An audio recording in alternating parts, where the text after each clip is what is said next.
Hey everybody, it's Kevin from 3D Printed Props, and in today's video, we are going to be doing a repaint of this incredible Michael Myers mask from Halloween Kills. This is from Trick or Treat Studios. I cannot wait to start this.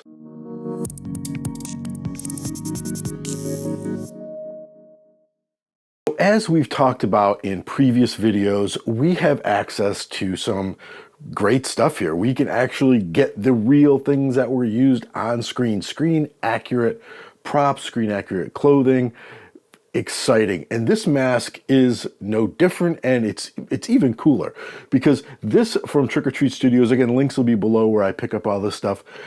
This mask is actually made from the master mold, from the mold used in the movie. So we don't have to try to sculpt it. We don't have to try to find something close and take a Dremel to it and do all kinds of crazy stuff to it. We can buy a mask taken from the master. And this is from Trick or Treat Studios. They make great stuff. They made the knife that we did, and it's a great looking mask. But what I want to do is I want to do a repaint to it. I want to give it a little bit, show a little bit more of these lines in here. And to be honest, I've never painted a mask before, and I really want to try it. So that's why I'm going to do it. Now, there are some masters out there who do this, and I am not one of them. I'm not proposing to be. I've watched a lot of videos. I'm just going to take a lot of my own sort of knowledge on weathering and painting that I've come up with over the years, and relying heavily on tutorials like Cosplay Chris's and some other people out there. I'll have some of their links in below as well. Now, one of the really exciting things about this repaint is I decided I was going to go ahead and use the paints that were actually used when they did this mask, when the studio did this mask. And these are Nightshade latex paints. Now, I didn't have a bottle of latex laying around to do a mix-up or anything, and I didn't think I'd need too much paint for this because you water it down a little bit. So I went ahead and just got those Nightshade paints. They weren't that expensive for the smaller bottles that I got, and I'm really curious to see how it's going to work out, how it's going to look. Again, all the links will be below for those things. Really excited about painting this super creepy mask with those Nightshade paints. So let's go ahead, let's get behind the fake wall and start this repaint. Okay, so I rigged up a little stand to work on so it would stay sturdy. And as you can see, mine's got a lot of a yellow tinge to it, but then again, that's why we're doing the repaint.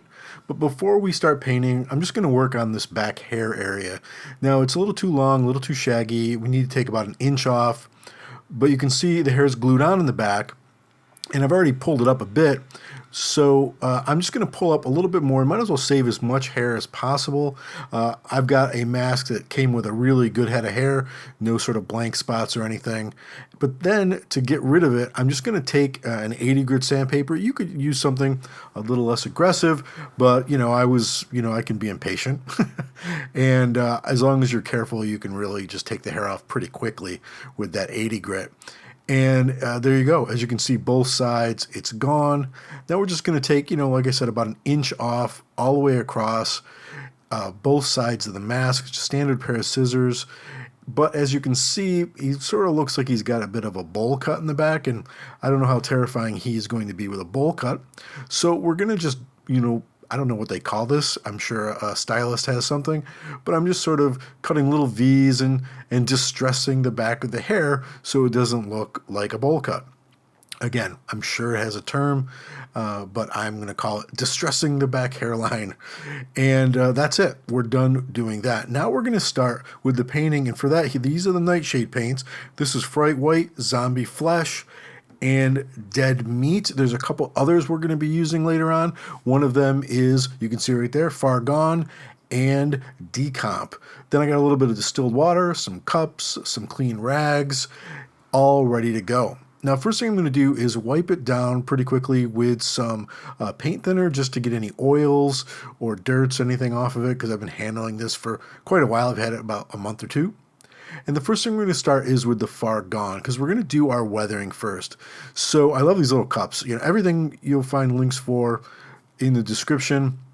A little distilled water, a big fat brush, and we're going to do, a base coat here of this this shade to really work into those cracks.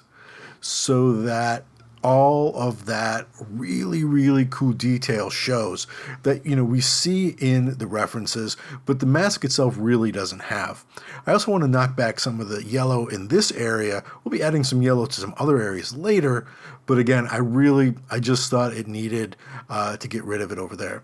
Now, I didn't care for the brush marks. Yes, we are going to be wiping things away, but I thought, let's start modeling things early, and I just sort of dabbed it with a cloth. Now I'm going to hit it with a hairdryer, and I'm going to add, now this is a little less watered down Decomp, and to some areas that I noticed on the reference that might be a little bit darker, just to build that tone up, and sort of just spread it around a little bit. It's not as watered down, so it's a little bit of a thicker, a thicker color. Now with one of those clean cloths and just some water, I'm going to rub. Now again, this is dry, so it isn't going to come right off, and you're going to have to sort of give it a little bit of a scrubbing, but that's good because this way you can really control how much paint you take off.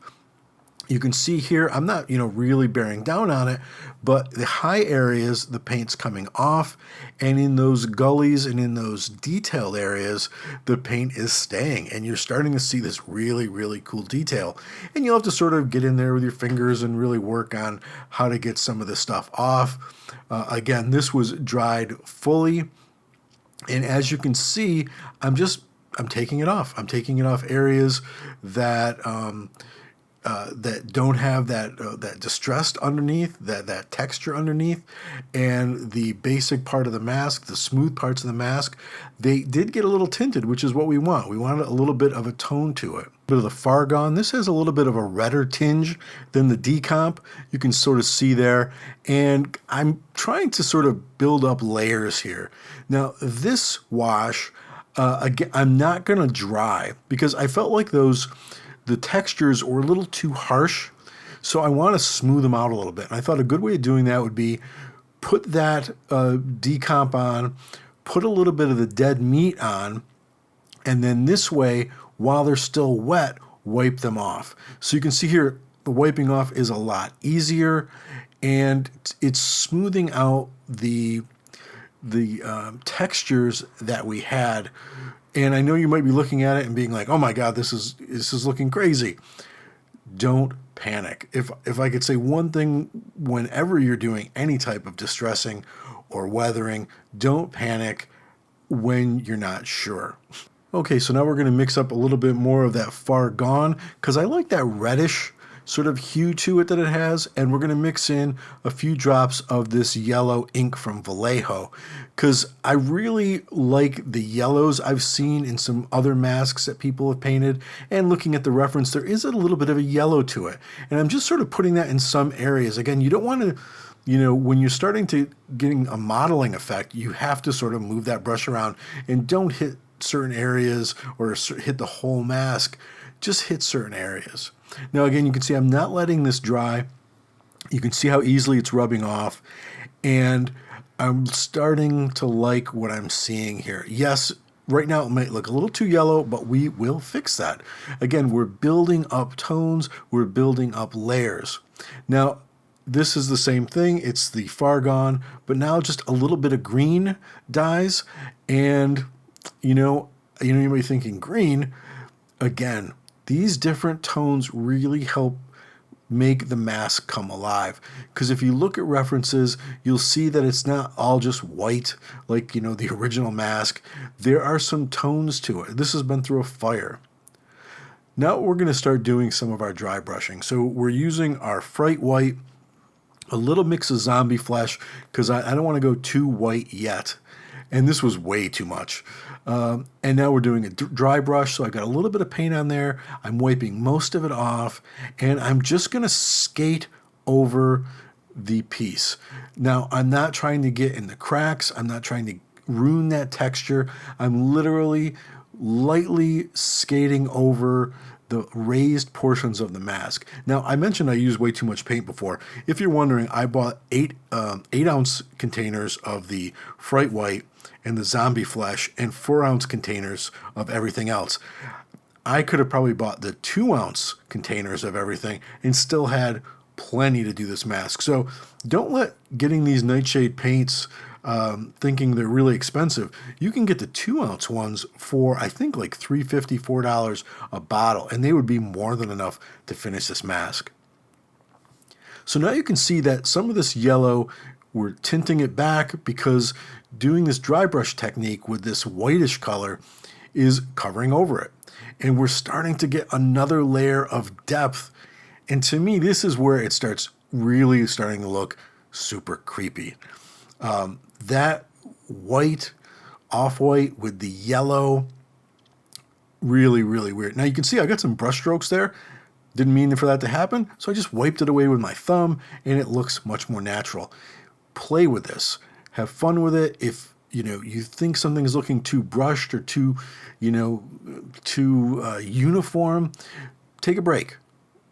And or just move to a whole nother side of the mask. You can see I'm not just concentrating on the non-burn side or the burn side. I am just moving this mask around and adding paint in different spots.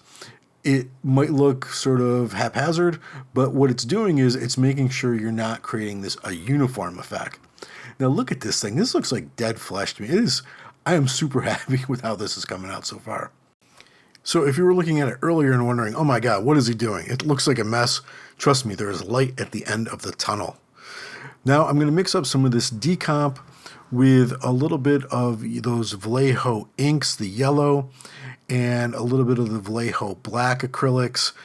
And I'm just going to sort of do a dry brush to sort of blend the burn area and the sort of non-burned area, and hit it in a few areas. It might not have been necessary, but I really I felt like there was a little bit still too much of a delineation between the two, and I thought just adding a little bit of soot in those areas would really help tie it together. But now we get to work on the wounds, so some Vallejo red, the ink, and some of this Liquidex. And this stuff is, malleable so that, this won't crack. And I'm just sort of working it into the wound first. And I was, actually kind of I wouldn't say super worried about this, but this really, to me, needed to really pop and to look good. It needed to not look painted on. So I really took the time and I sort of went back and put more Liquidex in there so it would be more watery. And then I sort of, again, worked my fingers in there to get less of a brush look and more of an organic look. And you can see how it's sort of running there because I've added more of that Liquidex, and I'm sort of letting it move its way down the piece, making sure I don't put too much so it just runs. But again, I really wanted this thing to sort of pop and to look interesting. And then I just, again, using my finger to wipe it down till it's almost dry. And again, adding a little bit of blood here and there, trying not to overdo it. I think at one point I just said, all right, stop, put the brush down. You're going crazy here and you're going to go way too far with it. I added a little bit of dry brushing there to add some dry blood around it. And then I said, stop. Now I'm going to use this Liquidex here on the burn area. This will be super, super glossy, and it'll give that latex this really glossy look that happens when latex gets burned. And I really sort of soaked this thing on, and I actually put a little bit more over on the wound to make that blood shine. Now we're going to finish up here with the hair. This seam shouldn't be here, and this was a lot trickier and messier than I thought it was going to be because the hair kept sticking to my gloves.